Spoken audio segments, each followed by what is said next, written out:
le Bitcoin se pète la gueule, mais on s'en fout. All-in sur Nico le Fou, ça c'est un placement d'avenir.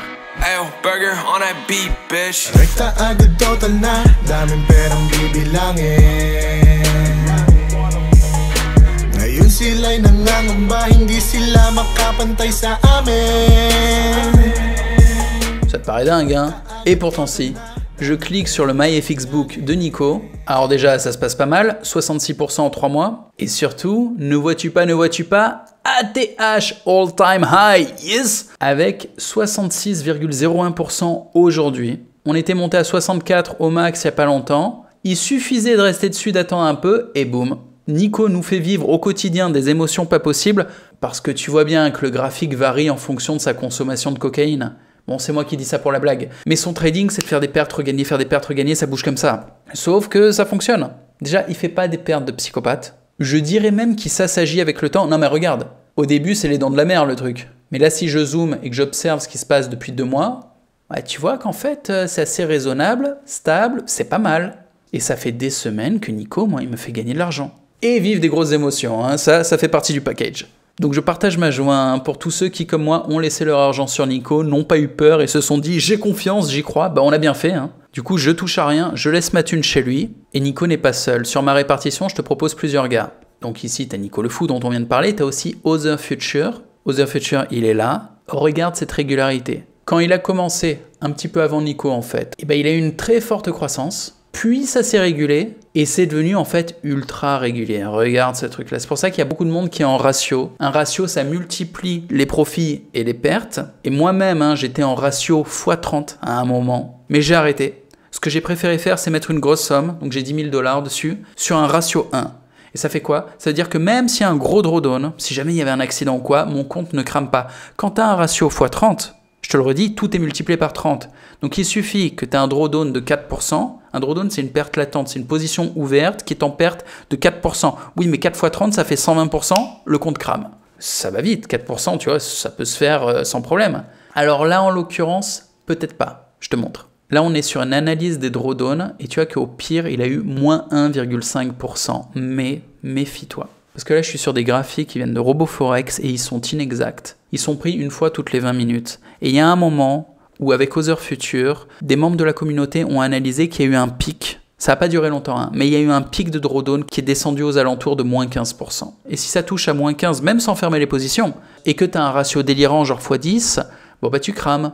Dans tous les cas, je déconseille d'aller au-delà du 8 en ratio. Moi, je te l'ai dit, je suis en ratio x1. J'ai juste augmenté le dépôt, c'est tout. Ce qui reste une gestion de risque, hein, parce qu'un type qui met 1000 balles en ratio x10, il va faire les mêmes profits que moi avec 10 000 balles en ratio x1, tu comprends. Et si jamais Other Future, demain, il devient fou, il envoie un trade où il crame le compte, bah le mec qui a mis 1000 balles, il perd 1000 balles. Moi qui ai mis 10 000, je perds 10 000.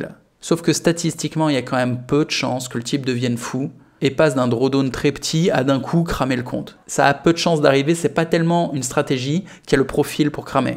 Et là où je suis assez fier de mon coup, c'est que Other Future, je vous en parle depuis un peu plus d'un mois, je crois. Là, il se retrouve en 3e position sur les investissements RoboForex, donc il est devenu très populaire. Mais ça veut pas tout dire, hein, la popularité, parce qu'au-dessus, tu as d'autres stratégies qui sont encore plus populaires, qui ne sont pas bonnes pour autant. Et Nico le Fou, il se fait appeler My Trading Partner, et il est 19e, mais il suffirait que quelques gars s'abonnent, et il passera de 485 investisseurs à 495, 500, etc. Je vous invite à en parler à vos potes, parce que plus il y a de monde sur Nico, donc la stratégie My Trading Partner qui est disponible sur Cordacash en scrollant, voilà ici Nico le Fou, tu cliques, tu as un tuto, tu peux t'inscrire. Plus il y a de monde inscrit là, plus Nico il va monter, il aura des investisseurs, il va toucher une part du revenu sharing, donc il touche une part des profits, ça le motive et il met de l'énergie dans son trading. Ah, il faut l'encourager aussi. Le mec il fait ça pourquoi? Il fait ça pour l'argent. Petit coup de projecteur également sur Malik. Malik c'est notre plus ancien trader, hein. Ça fait 6 mois qu'on est chez lui. Au début, il faisait le singe, hein, du 20-30% par mois. Il s'est calmé sur mes conseils, j'en suis très content. Il est passé ensuite à des trucs raisonnables, genre 5% par mois, c'est cool. Au pire, il avait fait moins 1% en janvier. Bon, bah ça va, c'est pas la mort. Cette semaine, il a bien géré son coup. Il nous a prouvé qu'il avait de la résistance psychologique. Je vais t'expliquer. En gros, c'est sa semaine. Et c'est quoi ça? C'est son drawdown. Pendant la semaine, il est descendu à 2 ou 3% de drawdown, ce qui n'est pas un truc de dingue, mais vu qu'il est dans une stratégie plutôt safe, ça fait quand même pas mal. Et pour la plupart des traders, c'est très stressant d'être en perte latente ou en drawdown. Et lui, il a réussi non seulement à sortir du drawdown, en perdant 0. Il a attendu, il a été patient, il a géré, il a ouvert des trades en même temps. En fait, il a fait ce qu'on appelle de la gestion de drawdown. Et il a fini en positif. C'est-à-dire que là, hier, c'était vendredi soir, il a fermé en positif. Il n'y a plus de drawdown, il n'y a plus rien, il a passé une semaine, mais il est complètement sorti du drawdown. Et ça, c'est vachement bien, ça veut dire que si un jour il y a des accidents, et il y a toujours des accidents, il y a toujours des trades qui se passent pas comme prévu, et ben Malik, il prouve qu'il est capable de tenir les drawdowns, d'encaisser à la fois quelque chose de stressant et qui dure, ça a duré une semaine, et qui ne craque pas. On a vu d'autres traders qui au contraire faisaient n'importe quoi, c'est-à-dire ils supportaient pas la douleur de la pression et l'angoisse, donc ils fermaient les positions en perte. Pourquoi? Pour se libérer de cette pression.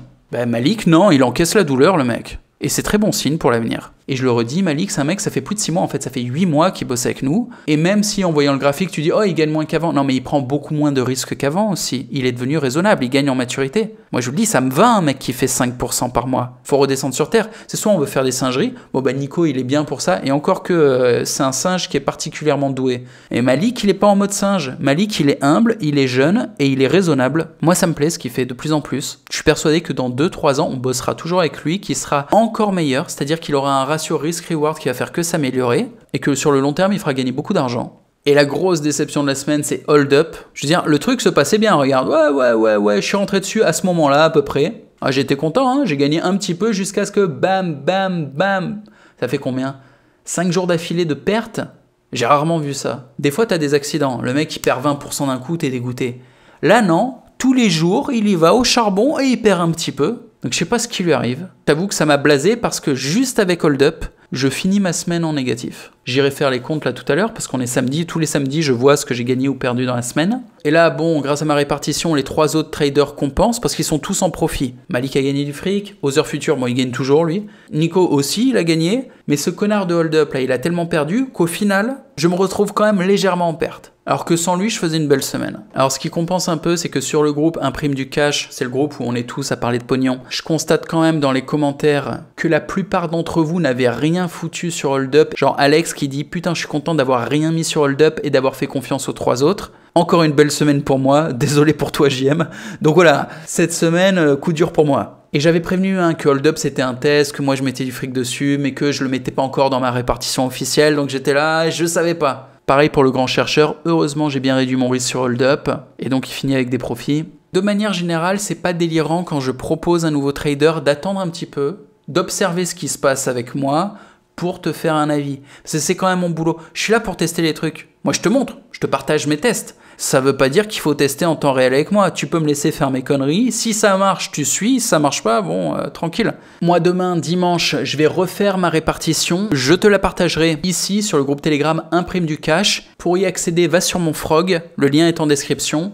Mon Frog, c'est ça. C'est une carte de visite avec le lien de mes différentes activités. Ça, c'est pour faire du business sur OnlyFans. Et là, tu as accès à Imprime du Cash. Mais, petite erreur de direction, ça envoie sur le site. C'est pas très intelligent, je vais modifier. Je te fais la modif en direct, comme ça t'incite à utiliser Frog, c'est gratuit et tu peux te faire une jolie page Frog comme moi. Je vais dans Login. Alors directement, j'ai mes funnels moi quand j'arrive, mais si toi t'es nouveau, tu vas dans Funnel. Là, tu cliques sur Create a new funnel. Et si tu as la même page que moi, tu prends la première template ici en haut à gauche. Tu cliques sur Use this template, mais moi je l'ai déjà. Elle est ici et je l'ai déjà personnalisée, c'est-à-dire j'ai mis mes propres photos, mes propres liens. C'est très facile, hein. Les photos, c'est du drag and drop, je vais te montrer. Quand tu double-cliques et que tu ouvres l'onglet à gauche, là, tu drag and drop les photos que tu veux. Le problème, c'est que c'est envoyé vers le site web et moi, je veux que ça envoie ici. Donc, je copie le lien. Et là, ici, boum, je change le lien, c'est fait.